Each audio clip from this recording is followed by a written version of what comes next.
Dear students, I am Dr. Alice Mani, working with the Department of Commerce, Christ University, Bangalore. This is my 28th year of service. I am working with the university from 1994. So over the years, I have taught many subjects and I got the privilege to teach many subjects continuously for so many years. So I have learned that subject in depth. So I used to write books to impart my knowledge with my students. So I have authored about 100 textbooks and I am proud to say that my 22 textbooks are the approved textbooks for the Bangalore University. So now you know that textbooks many students are not using. They are depending on YouTube channels, and especially with the online education, they are depending on YouTube channels and other network things for studying the subject. Even if it's subject, if I want to prepare something, I will resort to either I will check the YouTube or I will check the Google for information. So with this, there was a request to start the YouTube channel.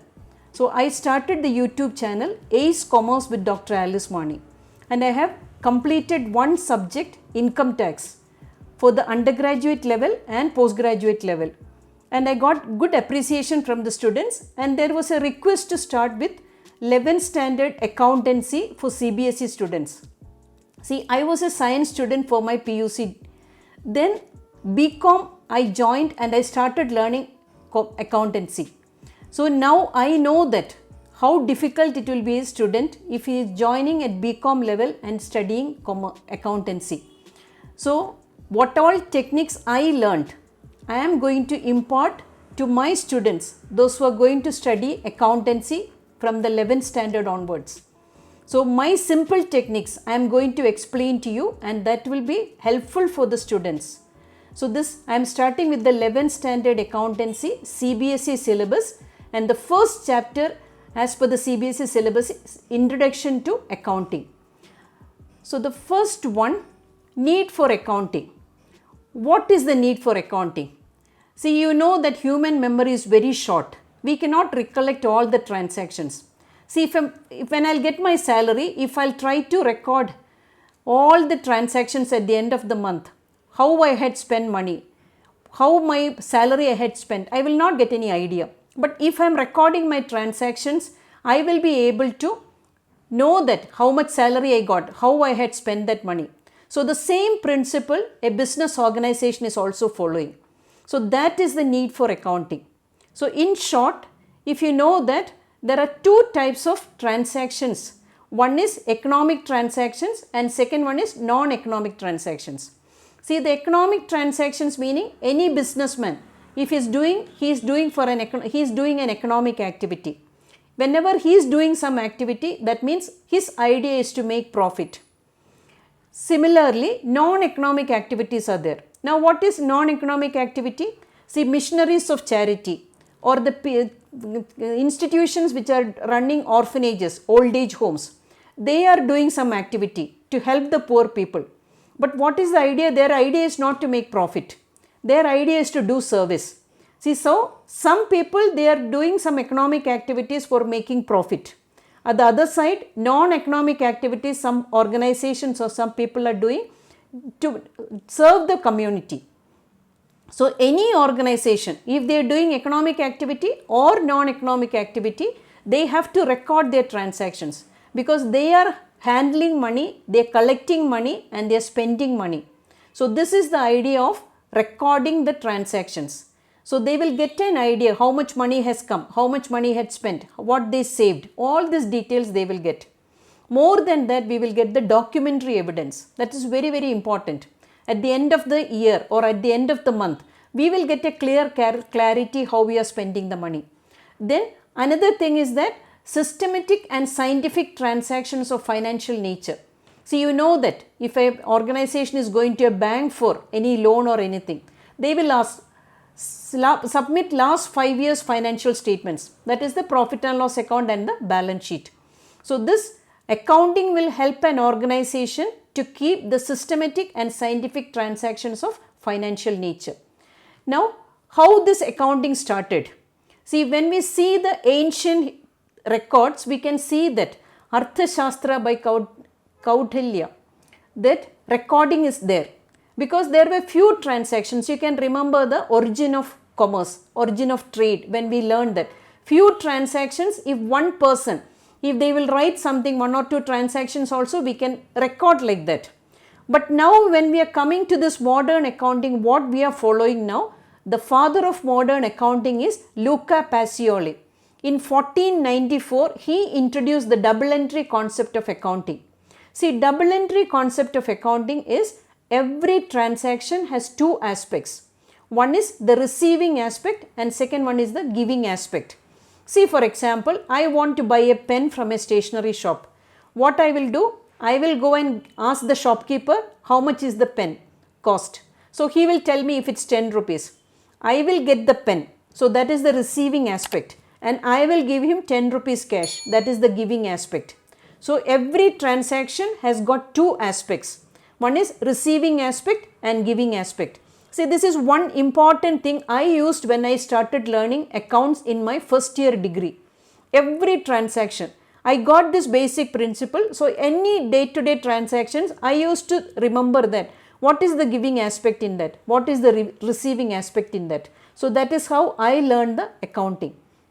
So I am requesting or I am advising my students also, when you are learning this as a new subject, please remember that you also translate every transaction. What is the giving aspect and what is the receiving aspect?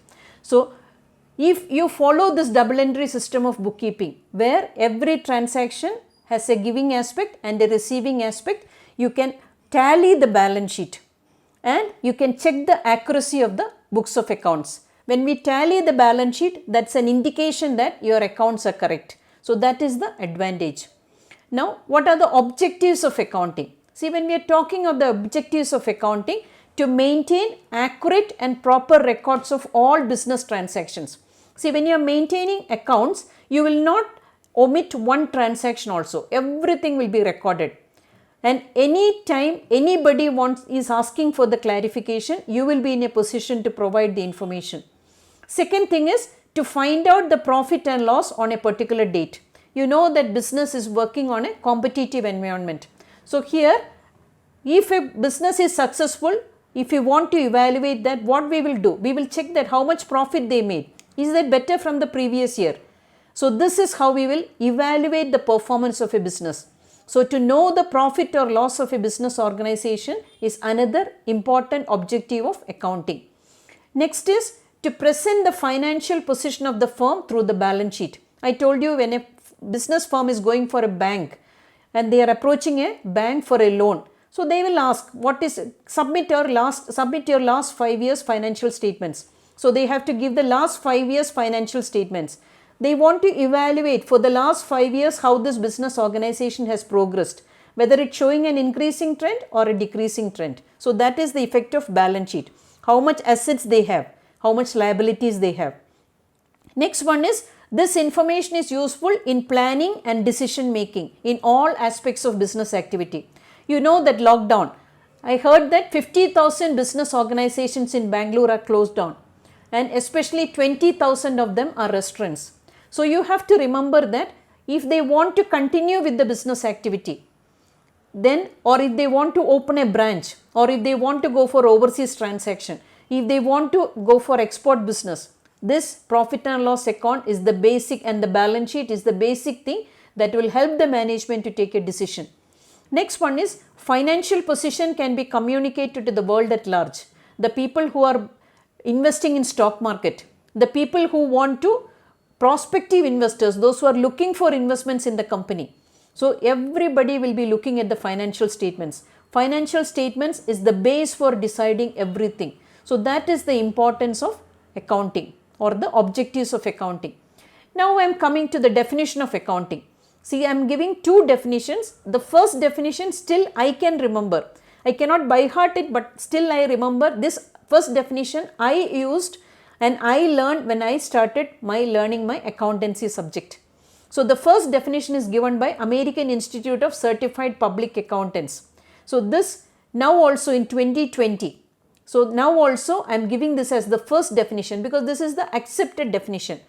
So that definition says that the art of recording, classifying and summarizing in a significant manner and in terms of money transactions and events which are in part at least of a financial character and interpreting the results thereof. So, the meaning I have already explained in the previous explanation. It's an art. How you keep the books of accounts, it's an art. And why you are keeping the accounts? You want to get the trace of the transactions, how money is coming and how money is spending. And why we are keeping that accounts? This is to help the management and people to take decisions based on these statements. So, that is the essence of accounting. So, this is the first definition. Second definition is definition given by Smith and Ashburn. They have defined accounting as the science of recording and classifying business transactions and events, primarily of financial character.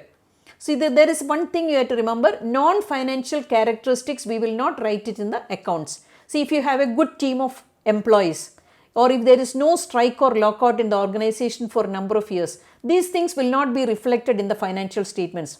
This will come as a limitation also for financial accounting.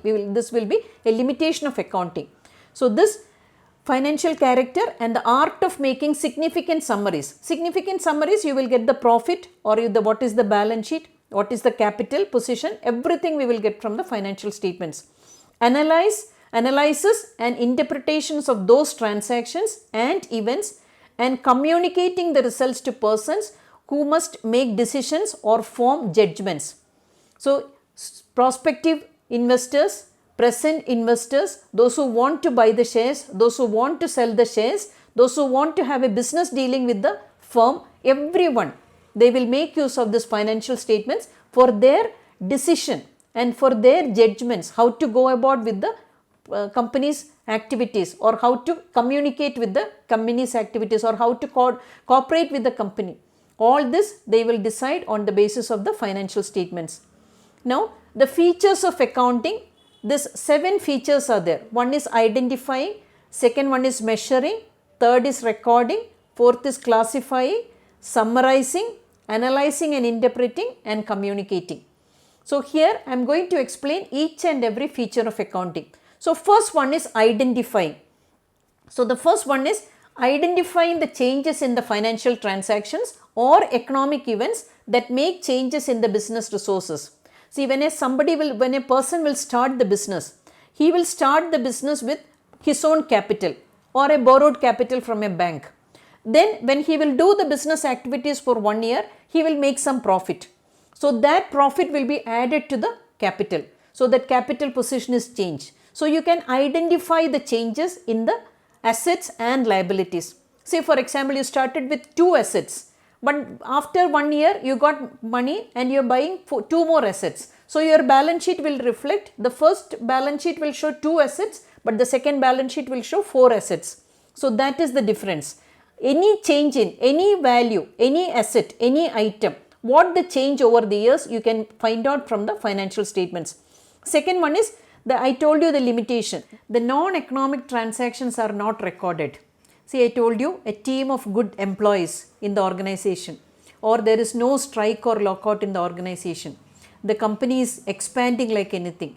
This information cannot be communicated through the financial statements. So, that is why I always advise my students, financial statements are not the only source of information. You have to read newspapers, you have to read news channels, you have to see, you have to read business magazines, then only you can update your knowledge. So, that is very important. The second idea is measuring the value of business transactions in terms of money. See, if you are saying that, if a book dealer, if he is saying that he sold 100 books, it will not create any value. If somebody wants to take the information from the financial statement, they will not get any idea about that. Which 100 books he sold, what was the cost. So, when a book dealer will record his sales of 100 books, what he will record, 100 books of accountancy worth 200 rupees is sold. So, we will come to know the sale price. So, always any transaction we will record in terms of money. That is very important. Any transaction. That is why the limitation I told you, if you cannot convert it into monetary terms, that will not be recorded in the financial statement. The third point is recording. Now how we are recording? So the basic document for recording transactions is the journal. So everything will be journalized, the giving aspect and the receiving aspect, cash account, debtor to sales, all this, every transaction we will write in the journal. Then from there, journal will be very voluminous. So if you want to refer from the journal, it is not possible. So what they will do, we have subsidiary books. Cash subsidiary book will be there, purchases will be there, cash returns will be there, purchase returns will be there, all these books will be there. So all the transactions regarding cash sales will be recorded in the cash sales book, or credit sales will be recorded in the credit sales book. Purchases, cash purchases, credit purchases, purchase returns, sales returns. So all the transactions related to one item we will classify in the subsidiary books. So that is how we are dividing and classifying. So the first we will write in the journal, then we will come to the subsidiary books. So from there, the next process is starting. For the fourth process is classifying. So the process of grouping the transactions or entries of similar type in one place, that is what is called the ledger. So we will have ledger for all that. So these ledger balances we are taking into the trial balance. From trial balance, we will prepare the trading and profit and loss account. From there, we will get the balance sheet also. We will get the values for preparing the balance sheet also.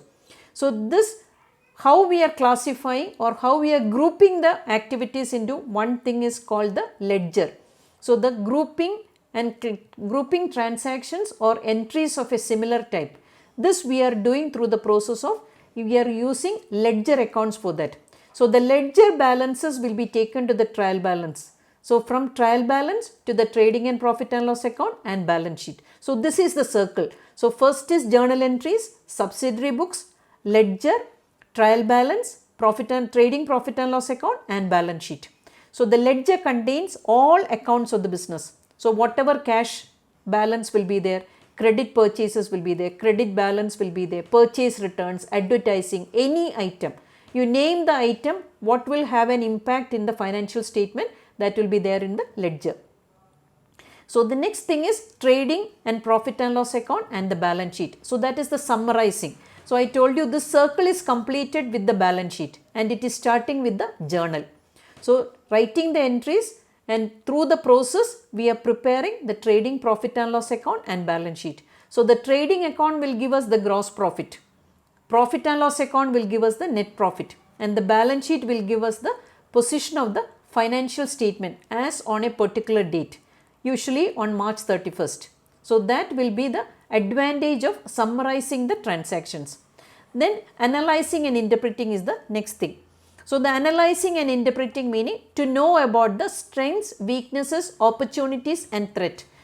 We call it as SWOT analysis. Otherwise we can call it as the SWOC, strength, weaknesses, opportunities and challenges.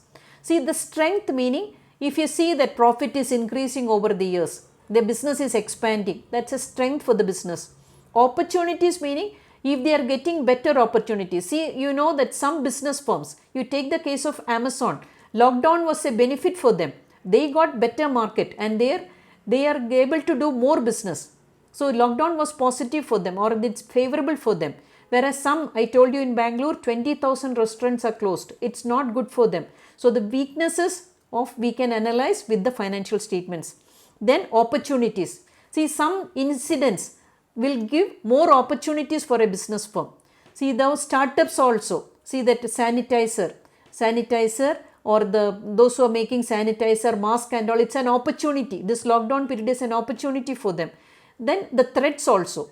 Threat is the competition usually. Threat from the within the country, outside the country, competitors' products, competitors' policies, competitors' strategies. Or other words we can call it as a challenge also. How they are facing the challenge. So financial statements will give us an idea about how you can analyze and interpret the financial statements.